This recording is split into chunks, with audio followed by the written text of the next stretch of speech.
Guys, welcome back to the channel. We have some really exciting news finally from McLaren. They have revealed the new McLaren Artura, and in this video I'm going to talk about some of the spec and tech of the car and then walk you through what are my thoughts on the design of this car, both the rear, the side, and the front. We're going to do some tiny changes to the front end, and I'm going to show you exactly why I want to do those. So, the new McLaren Artura is the first plug-in hybrid from McLaren, and it comes with a 3-liter V6, which in combination with an electric motor gives an output of 671 horsepower and 531 pound-feet of torque. But the really cool thing about the Artura here is the weight. The weight of the electric motor is balanced out by a lighter engine, and the total weight of the Artura is only 3,308 pounds. The Artura will do 0 to 60 in just 3 seconds, with a top speed being limited to 205 miles per hour. And you can order your McLaren Artura right now if you want to. Just keep in mind that the starting price is $225,000. That means that the McLaren GT with a V8 is now the entry-level McLaren when it comes to price. Alright, so let's talk about the design here. Overall, I think the Artura is a beautiful looking car. McLaren's, it's kind of like they've grown up and they really found their identity now, specifically when it comes to both the graphics and the body shape of the car. It feels like they're on a different level when it comes to the styling, because I think honestly McLaren has a more organic and emotional design now than a lot of Italian brands, Ferrari included, which I'm going to show you exactly what I'm talking about and why I say that here, specifically when we look at the side view. But here, looking at the rear, what I love about McLaren in this design here for the Artura is that it feels like an evolution. If we do some minor changes to this rear end, you're gonna see that we could basically turn this into a P1 with some simple liquefied changes. If we just mess with this rear end a little bit and add some curvature to the top here and then have this LED follow that curvature on the top, you can see that we're slowly turning this into what is the design of a P1, because this whole design here, this edge, is the same kind of design that we have on the P1, but now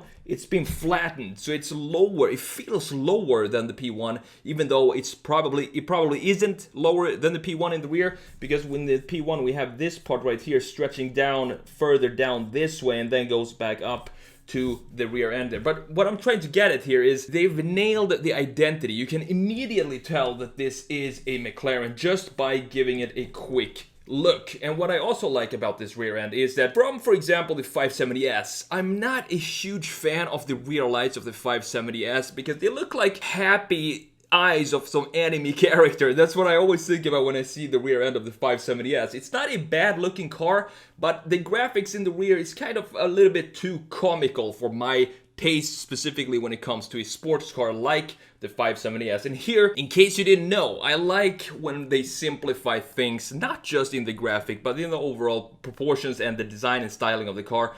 And looking at the rear end graphics of this car, it doesn't really get any simpler than this. I'm talking about the rear lights here. We just have 2 LED strips, straight like this.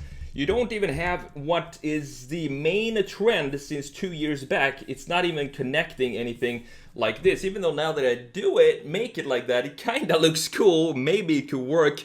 But I'm glad they stuck to their roots and they just simplified what's already working. So in the P1, you have the lights going something like this. But here, they totally simplified everything and just put 2 straight lines, and that's all that's needed in the rear end for this to work. And on top of that, if you look at the body, I think this is the best angle for this car. I'm going to talk about the front in just a second here, there is one little detail that I would like to play around with, and I'm going to show you the results of those two. I have 2 solutions for the problem that I think it is. It's not really a problem, but I think it would look a lot better if we did some changes to the front end, just some minor changes. I'm going to talk to you about those in just a second, but just look at the beautiful line flow here. Look how beautifully integrated this massive hole in the side is. It just feels natural. It's very different from the Italian, which I'm going to show you when I talk about the side view here in just a second. And also this typical McLaren line that we have distinct down here is also very distinct like this on the 720S, for example. I think it's a bit toned down here compared to the 720S, but it still looks good. Compared to the 720S that doesn't have this massive intake here, I think it just makes sense to tone this piece, this line down a little bit. Even though it's still very pronounced, it doesn't pop at you like it does on the 720S, and it's not needed because we have this other element right here taking up a lot of visual real estate in combination to the lower part. So let's have a look at the side view here, and this is a beautiful shot of this car, and I think it looks so good. It looks so emotional, and as I said, compared to the Italians, I think McLaren is doing a better job with coming up with emotional design these days. The reason for that is just look at the side intake here. This looks a lot more organic and have a lot more feeling to it than we have on the, for example, F8 Tributo, where it looks a little bit like it should be on a device of some sort. It should be on a product design and not on a car design. That's the difference between product and car design, in my opinion. Car design, specifically when you're designing exotics like this, they need to have emotion behind them. They need to have some feeling in the design. We can't take something that is supposed to be on a product design, a vent for some sort of printer or whatever it is, and apply it to cars, because it's not gonna look good, specifically if you have a Ferrari like the F8 Tributo. And that's exactly what I think the side vent on the Tributo kind of feels like. It's more of a printer vent than an emotional, organic car design feature. And I just want to highlight something I love on all good designs, and you know what that is. That is, first of all, proportions. There's nothing wrong with this proportion right here. You have this typical almost pyramid shape that we have on the 720S as well. Very McLaren-ish. You reach the high point right here. You can see it more clearly when you have the chrome trim up there following the roofline. I'm going to show you a picture of that here as well, and that immediately takes you to the 720S. At least when I looked at this from the side for the first time,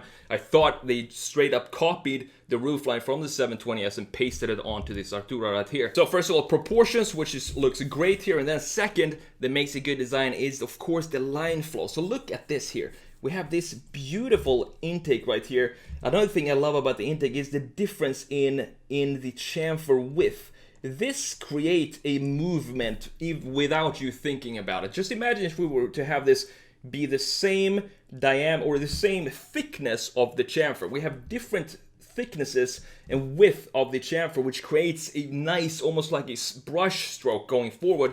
And then if we follow this line, we can see that it goes in here and then bends back and then into this line right here and then into the headlight and down that way. So it's a roller coaster you can follow around the car, and that is what I love about good design, when you can do that and just follow around the car and follow one line that goes almost all around the car. I'm not sure if we can find anything in the rear that connects to this, and the reason for that is because the rear is basically just black carbon fiber pieces. There's really not any body work in the rear, but we do have this line also continuing forward right here into this piece right here, and then of course into the front lip, or the spoiler there, intake in the front. A very beautiful design, and I'm really excited to see this out on the streets eventually. Now let's go into the front view. Now this is I still like the design in the front here, don't get me wrong, but I think there is a lot going on here compared to the side view and the rear view. The rear view doesn't have a lot of green, the body colored panels, but the front do, and I think they need to play a little better with the rest of the body than what it does here. So what I would like to work on here is this area right here.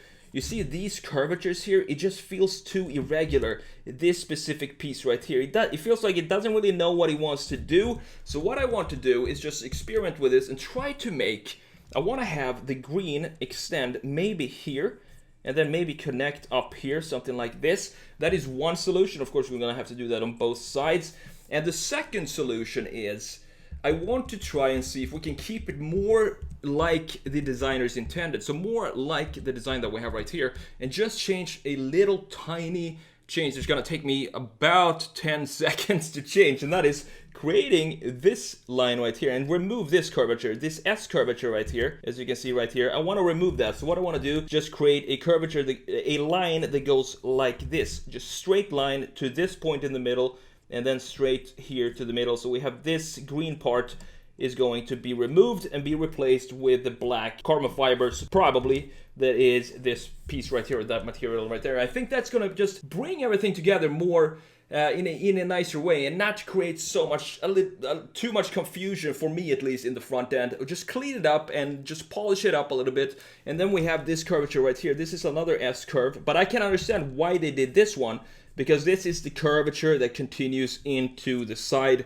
intake right here, as we talked about in the side view, beautifully done like this. So I'm gonna keep that one because that kind of has an explanation to why it is there. So what I'm gonna do now is just make these two changes in the front end, this curvature right here. Just want to play around and see how that looks, and then you can stick around for that if you want. I'm going to show the results in the end of this video. So my final conclusion on the McLaren Artura is I think McLaren did a fantastic job with this design. I really love the way this turned out. It looks, as I said, it feels like they're taking over the supposedly Italian emotional design. It feels like the British are taking over that era of design, not just with McLaren, but with Jaguar and Aston Martin as well. Ferrari feels a little bit lost right now. They're adding too much stuff on their design, in my opinion. They're trying to be too much like Lamborghini, while McLaren is definitely finding their identity, finally, after being a little bit on the loose as well. But with the Artura, you can definitely see the evolution, even back from the 570S, if you look at the rear end and how this has evolved into this beautiful, simple rear end, which still has a lot of McLaren in it. There's no mistaking that this is a McLaren, no matter what angle you look at it from. So really well done from McLaren, and thank you so much for watching. I'm the TheSketchMonkey. Take care, and I will see you in the next video.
You